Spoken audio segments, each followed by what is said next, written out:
ተባረኪ ልጄ፣ ጤናውን ያድርሽ። ያሰብሽው ሀሳብ የወጠንሽው ውጥን የተሳካ ይሁን። እጅሽን ከቁርጥማት ያድር። አሁን እንዳንቺ ረጋ ያለ የጣፈጠ ቡና ልጆች ለእኔ እንዳሰባችሁልኝ ለእናንተም እግዚአብሔር ያስብላችሁ። አሚን አባ። ለአንተ ምንም ባደርግ ሲያንስብህ ነው። እሺ። አይ መባረክ 50 ቢወለድ 50 ነው ጉዱ፣ የተባረከ ይበቃል አንዱ ተባለ። ይሄ ደግሞ ለእንዳንቺ ያለ አይነቷ ሰው ነው። ኧረ አታስቀኑኝ እንዴ! እኔም አባቴ ልጥራው እንዴ? አይ ልጄ፣ መወለድ እኮ ቋንቋ ነው። አንተ ባትሆን ማን የሰራተኛን አባት ይቀበላል? ሚስጥሯን ሸፍነ ገመና ከታቿ አንተ አይደለም። የት ይገኛል እንዳንተ ያለ ሰው? ያው ፈጣሪ ለኔ ብሎ ደጅ ድረስ አመጣት። ደጅ ብታገኛትም በቃል አትወስዳትም። እኔ ያሰግድ ባህሌን አለቅም። እሺ አረ ጋሼ እንደሱ አይደለም። ሁሉንም በወጉ በባህሉ እናደርገዋለን። ጎሽ ልጄ ተባረክ። ከስንት ስቃይና ከስንት መከራ በኋላ ጽናትና ኪራ እንግዲህ ሊሞሸሩ ነው። አባታቸውም ከገጠር መጥተዋል።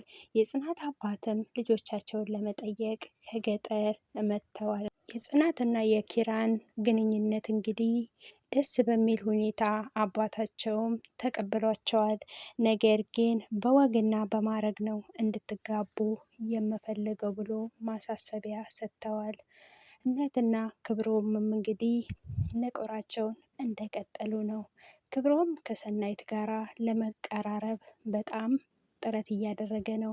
ሰናይት ግን ማስቀረብ ትታለች። እንግዲህ በጣም እየራቀችው ነው። እሱ ግን በጣም ሊቀርባት እየፈለገ ነው። ሰላም ሰላም፣ ጤና ይስጥልኝ ውድና የተከበራችሁ የቻናሌ ቤተሰቦች ሁላችሁንም ሰላም ብያለሁ። በያላችሁበት ሰላማችሁ ብዝት ትተረፍ ይበልልኝ እያልኩኝ ዛሬም እንግዲህ በአጓጊው የጽናት ድራማ ብቅ ብያለሁ። ክፍል 71 ይዤላችሁ መጥቻለሁ። በባለፈው ክፍል እንግዲህ እንዳየነው እነ ጽናት በሰርግ ላይ ሆነው እየተዘገጃጁ የሰርጋቸውን ነገሮች እያዘገጃጁ እንዳሉ ነው። እንግዲህ የጽናት እና የኪራ አባት እንደ ድንገት ያረፉት።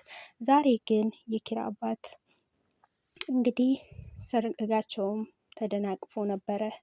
አሁን ግን የጽናት አባት ከኪራ ወደ አዲስ አበባ መጥተዋል። እንዲቀበሏትም እንግዲህ ደውለውላት ነበረ። እሷም ተቀበላቸው ወደ ቤት አምጥታቸው ነበረ።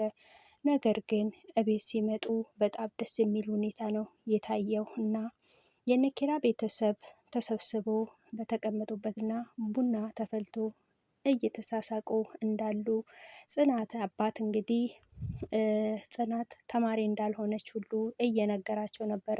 እሷም ደንግጣ አባዬ ይህን እያወክ እንዴት ሳትነግረኝ ብለው ነገሯት።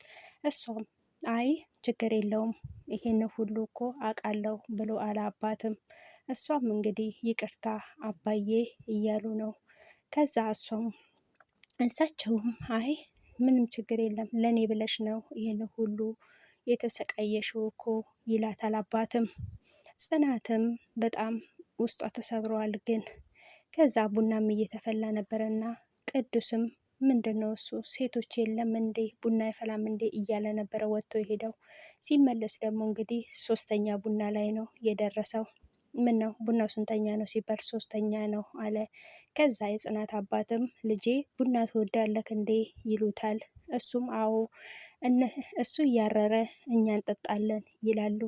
ከዛ እነሱም እንዴ ምን ነው ቡናው ስራረረ እያሳዘነክ ነው እንዴ ይሉታል። እንዴ አይደለም ቡናው እንጀራውም እኮ ያሳዝነኛል፣ እሱ ብዙ አይነት ተሸክሞ ሰው አለማየቱ ይላል።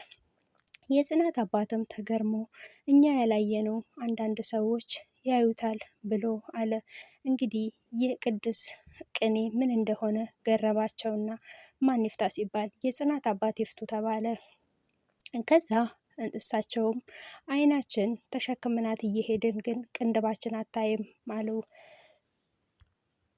ያ ማለት አይናችን የሩቁን ታያለች እንጂ የቅርባችን አታይም። ምክንያቱም የሩቅ ጠላታችንን የምናየው እንጂ በዙሪያችን ምን እንዳለ ማየት አልቻልንም ብለው ይላሉ እየተሳሳቁ እንዳሉ። እንግዲህ ሰናይትም ወደ ነኪራ እየመጣች እያለች ከክብሮም ጋራ መንገድ ላይ ይገናኛሉ።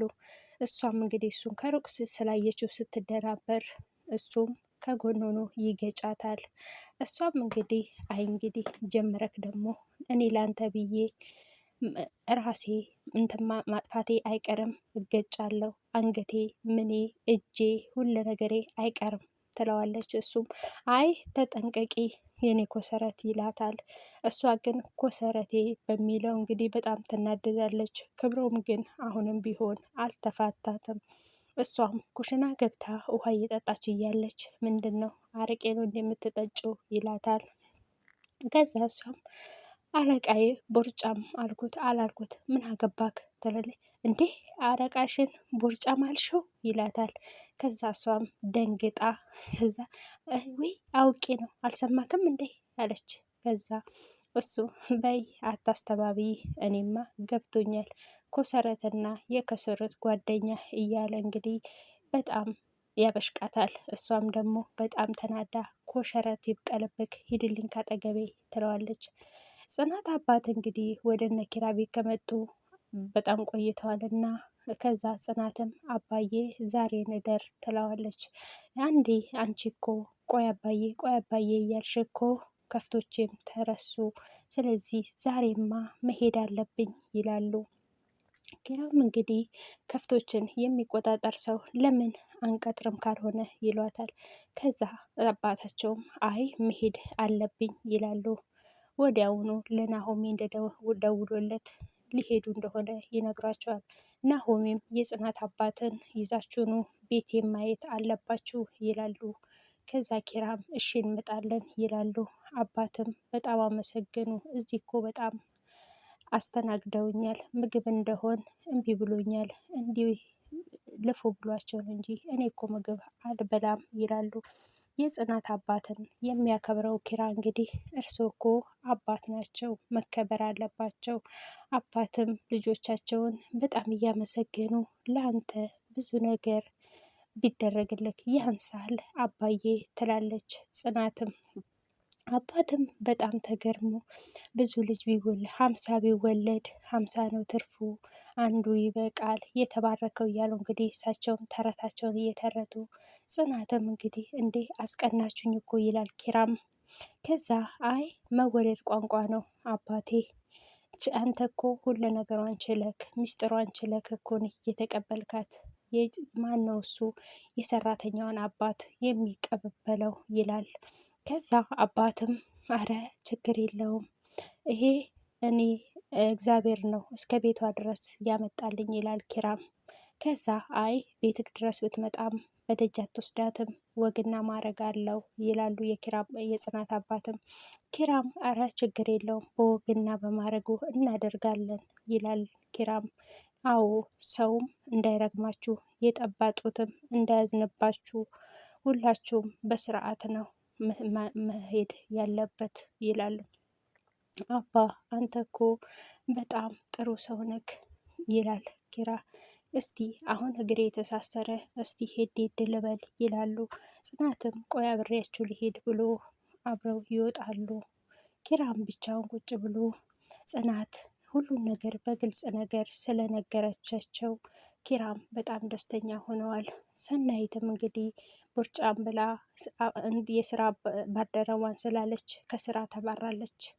ለምንድን ነው እሱ ግን እንደዚህ ሆንሽው ስትላት አይ እኔ እኮ በስራዬ ጎበዝ ስለሆንኩኝ ምንም ማድረግ አይችልም ትላለች። ጽናት ግን የሰፈሯ አሉባልታ በጣም እያስጨነቃት ነው። ልጄ ለስራ ሄዳ አገባች እኮ አልተማረችም፣ ለትምህርት ሄዳ ትዳር ነው የያዘችው ቢሉክ የሰፈር ሰው እንዴት ትሆናለህ ትለዋለች አባቷን። አባቷ ግን ይህን ሁሉ አልቀበልሽም እኔ፣ ምክንያቱም ትዳር ማለት ክብር ነው፣ ትዳር ማለት ከእግዚአብሔር የተሰጠ ጸጋ ነው። ስለዚህ ለሰው አትጨነቂ፣ ብቻ በወግ በማረጉ እንድታገቢ ነው የምፈልገው እንጂ እኔ ስለ ሰው ነገር ምንም ነገር አያስጨንቀኝም ይላሉ። ጽናትም ደስ በሚል ሁኔታ ዘላ አባቷ ላይ ተጠመጠመችባቸው። ክብሮምም እንግዲህ አሁንም ወደ ሰናይት ቤት ሄዶ እያንኳኳባት ነው። እሷም ምንድን ነው እሱ ምን ፈለግ ትለዋለች። እሱም ወረቀት ጥዬ ነው እዚህ ይላታል። እሷም እንግዲህ ቆይን እፈልግልካለሁ ቁም አንተ እዚህ ትለዋለች። እሷም ተመልሳ ወረቀቱን እየፈለገች እያለ እሱ ግን ከኋላ መቶባት ትቆም ነበር። አንተ ሴጣን ነክ እንዴ ምንድን ነክ ትለዋለች። የምፈልገው ዶክመንት ነው እባክክን ፈልግ ይላታል። እሱም እየፈለገ እያለ ከዛም በኋላ ስለተናደድሽበት ነገር ምን ልቀጣ ይላታል።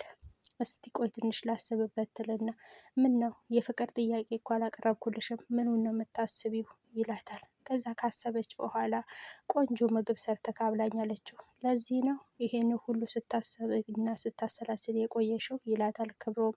እሷም እንግዲህ ተናዳ እባክህ ወደዛ ሂድና ስራልኝ ትለዋለች። እንግዲህ የጽናት ድራማ እዚህ ላይ ነው ያበቃው በዚህኛው ሳምንት። በቀጣይ እስከምንገናኝ ድረስ ቸር ሰንብቱልኝ። አመሰግናለሁኝ።